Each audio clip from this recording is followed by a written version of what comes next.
¿Cuáles son los pasos para poder hacer una investigación de epidemiología de campo? Vamos a ver estos en profundidad, pero son 10 pasos. En primer lugar, tenemos que confirmar la ocurrencia de un brote. En segundo lugar, organizar el trabajo de campo. Luego, establecer una definición operacional del caso. Tenemos que hacer una búsqueda activa de los casos. Caracterizar el brote en esta triada de tiempo, espacio y persona. Tenemos que generar hipótesis de investigación. Luego, evaluar estas hipótesis mediante la epidemiología analítica, poner en marcha las medidas de control específicas para poder entonces hacer frente a este desafío sanitario. Luego tenemos que evaluar esas medidas de control, que tan efectivas realmente fueron, y finalmente preparar un informe técnico de esta investigación de campo. En primer lugar, entonces, tenemos que confirmar que efectivamente existe un brote y que tenemos entonces que continuar con el resto de los pasos. Y aquí son dos actividades. En primer lugar, hay que verificar el diagnóstico de los casos notificados que efectivamente corresponden a esta enfermedad que se sospecha. Y luego tenemos que comparar las incidencias, es decir, la presentación de estos casos nuevos, y confirmar que efectivamente superan o sobrepasan la frecuencia esperada. Y por lo tanto podemos confirmar entonces la presencia de un brote. En segundo lugar, una vez que se confirmó este brote, tenemos que organizar el trabajo de campo y aquí hay tres elementos importantes. En primer lugar, son los aspectos administrativos. Se tiene que contactar y coordinarse con todas las autoridades, tanto de salud, autoridades políticas y también autoridades civiles. En segundo lugar están los aspectos logísticos. Hay que poder coordinar entonces los equipos y los recursos mínimos necesarios para hacer las investigaciones, organizar el recurso humano, tenemos que distribuirnos las tareas y supervisar que se lleven a cabo entonces estas tareas en el orden correcto. En tercer lugar, están los aspectos técnicos. Hay información que necesitamos recolectar para poder hacer la investigación de campo. Tiene que ser información actualizada sobre los datos de la notificación de los brotes, también datos demográficos de la población donde se está estudiando, mapas geográficos para poder ubicar esto en el espacio. Necesitamos probablemente algunos modelos de cuestionarios porque se tiene que levantar información desde las posibles sospechas o casos o contactos. Necesitamos también conocer cuáles son las normativas y procedimientos vigentes en el lugar donde se va a hacer la investigación. Vamos a necesitar levantar información de los cuadros clínicos y de laboratorio también de confirmaciones diagnósticas. Y por último, vamos a necesitar probablemente una asesoría en términos de estadística y epidemiología para poder llevar a cabo todas las acciones. En tercer lugar, es muy importante establecer una definición operacional del caso. Aquí le vamos a llamar el caso y puede ser una definición diferente a la utilizada de forma rutinaria en los sistemas de vigilancia epidemiológica. En este momento, cuando nosotros hacemos la definición operacional de caso en un estudio de epidemiología de campo, se tienen que tomar en cuenta diversos criterios de inclusión, de exclusión o de restricción. Por ejemplo, los criterios clínicos. Aquí hay que tomar en cuenta todos los síntomas y los signos de la enfermedad que sean más frecuentemente observadas en los casos que se han notificado. Luego tenemos criterios de laboratorio y aquí se tienen que considerar todas las evidencias bioquímicas o patológicas o microbiológicas de la infección o enfermedad que sean más importantes para hacer esta confirmación diagnóstica.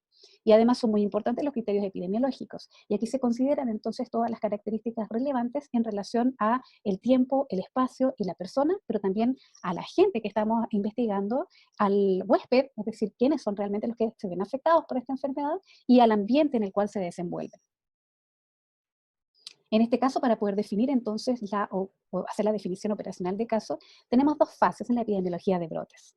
Uno es la fase inicial, y en este momento inicial lo que nos importa más entonces es poder detectar a todos los casos que efectivamente puedan estar enfermos.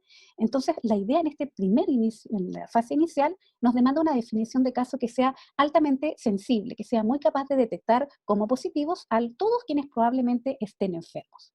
Luego, en una fase más avanzada de la investigación del brote, el propósito ya no es diagnosticar a todos, porque esa fase ya pasó. En la fase avanzada lo que nos interesa es concentrarnos solo en los casos que tengan más probabilidad de realmente estar asociados con este brote.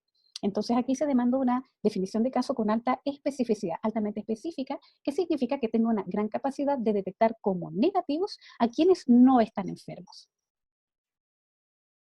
En cuarto lugar, de la investigación de epidemiología de campo, hay que hacer una búsqueda activa de los casos. Es decir, una vez que ya confirmamos que existe un brote, una vez que se organizó el equipo y se estableció una definición de caso, el paso siguiente, el paso natural, es ir a hacer el trabajo de campo y esto significa desarrollar una vigilancia intensificada para poder entonces captar toda la información de terreno que sea necesaria para realizar entonces la investigación de epidemiología de campo. En quinto lugar, una vez que tenemos la información, necesitamos entonces caracterizar este brote en la triada de tiempo, espacio y persona. Y el instrumento básico para hacer esto es la curva epidémica, que significa entonces poder realizar una gráfica para caracterizar el tiempo, que esto implica establecer la duración del brote, la naturaleza que tiene y estimar el periodo probable de exposición. En relación a la duración de una epidemia, va a depender de diversos factores. En primer lugar, de la velocidad de transmisión que tiene este agente. Y esto puede tener relación con la infectividad, es decir, qué tan infecciosa es esta enfermedad y también cómo se transmite. El modo de transmisión también va a afectar qué tan rápido, qué tanta rapidez tiene esta velocidad de presentación o no en relación a los modos de transmisión. También va a importar mucho el tamaño de la población susceptible. Esto puede decir que en una población muy pequeña, autolimitada, el brote, por lo tanto, probablemente sea pequeño. En una población masiva, de alta densidad habitacional, de alta densidad poblacional, podemos esperar probablemente un brote de mayores proporciones. Otro tema importante para poder establecer la duración del brote es la intensidad de la exposición. ¿Quiénes son las personas que han estado más o menos expuestas? Probablemente vamos a tener un gradiente en relación a esa intensidad que tenemos que estudiar. El periodo de incubación también nos importa bastante porque nos va a establecer entonces cuáles son las fechas y periodos probables donde las personas entonces pueden contagiar a otras personas también. Y también es importante establecer qué tan efectivas son las medidas de control que se han utilizado para evaluar el impacto en la población o el impacto sanitario en relación a cuáles estrategias se han utilizado, si son efectivas o no y son necesarias de modificar. El sexto lugar, la sexta fase entonces de investigación en epidemiología de campo es, ya tenemos los datos, ahora es necesario generar una hipótesis para poder entonces adoptar medidas de control inmediato, que es una de las fases más relevantes de la epidemiología de campo. Y aquí lo que se tiene que hacer es sintetizar toda la información en una hipótesis que viene a ser una explicación provisional sobre tres aspectos. En primer lugar, ¿cuál es la fuente más probable causal del brote? En segundo lugar, ¿cuál es el modo de transmisión más probable? Y en tercer lugar, si existe una exposición asociada a mayor o menor riesgo de enfermar o de fallecer por esta causa. En séptimo lugar, la séptima fase de la investigación de epidemiología de campo es evaluar estas hipótesis que se generaron en el paso anterior aplicando métodos de análisis exploratorio, es decir, haciendo investigación con los datos que ya se han logrado recolectar. ¿Y por qué nosotros logramos recolectar una gran cantidad de datos durante los brotes? Y hay necesidad entonces de conocer informaciones específicas de los casos que se han presentado que son adicionales a la información de vigilancia y por lo tanto tenemos que levantar más información del terreno. En segundo lugar, durante un brote, generalmente además es fácil acceder a información sobre individuos sanos que pueden o no haber estado expuestos a la gente y por lo tanto nos puede permitir comparar entonces información sobre la exposición que está en la población que ha enfermado y la población que está sana, para evaluar entonces cuáles son los factores de riesgo de enfermar o de morir por esa enfermedad. En tercer lugar, estos resultados de estudios analíticos van a traer beneficios inmediatos y concretos a la comunidad y también a las autoridades porque va a poder comprenderse mucho mejor la dinámica de transmisión y si existe alguna intervención dirigida y necesaria para poder controlar la enfermedad. Por último, en relación a la evaluación analítica de las hipótesis, ejecutar estos estudios analíticos es una herramienta extraordinaria y muy estimulante de capacitación para también los equipos de locales de salud, probablemente lo que estamos haciendo nosotros en este momento. La octava fase de la investigación de epidemiología de campo es, una vez que hicimos la investigación, necesitamos sugerir las herramientas o medidas de control para disminuir el impacto sanitario en la población. Y estas medidas de control en estas situaciones pueden tener entonces una confirmación de una fuente común. Por lo tanto, si tenemos una fuente común de infección, las medidas de impacto deben estar dirigidas a remover o resguardar o eliminar esa fuente para evitar entonces continuar el impacto sanitario en la población. Por otro lado, pueden existir situaciones donde se sugieren que las enfermedades, como el caso de la pandemia de COVID-19 o de enfermedades infecciosas, tengan entonces una alta transmisión de persona a persona. Y en el caso que se sospeche una alta virulencia, es decir, una rapidez de transmisión y además un gran impacto de salud por esta transmisión de persona a persona, las medidas de control en ese caso deben dirigirse a la fuente de infección, que son las personas enfermas, y a proteger a los susceptibles de enfermar, que son los contactos. La novena fase de la epidemiología de campo es evaluar si estas medidas de control han sido o no efectivas para disminuir el impacto en salud. Y aquí tenemos que seguir investigando y continuar observando las características epidemiológicas descriptivas de este brote a través de la información que se levanta desde el sistema de vigilancia.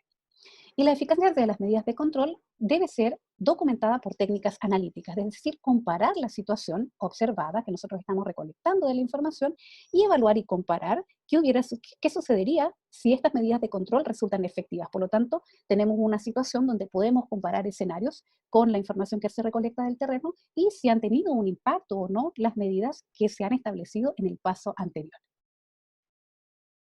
Ya terminando, este es el último paso de la investigación de campo, porque no basta con realizar la investigación hoy y con desarrollar medidas de mitigación o de control del brote. También es y muy importante comunicar los resultados de esta investigación para que también tanto el resto de los equipos de salud como las autoridades y la comunidad en general puedan informarse entonces sobre los resultados de esta investigación. Y es una tarea de los equipos de salud local sintetizar la información en un informe que sea técnico, consistente, que sea comprensible por la población en general y convincente también. En general, este documento científico es de comunicación de los conocimientos que se han adquirido durante la investigación de los brotes y van dirigidos a distintas instituciones con distintas responsabilidades y competencias en salud pública.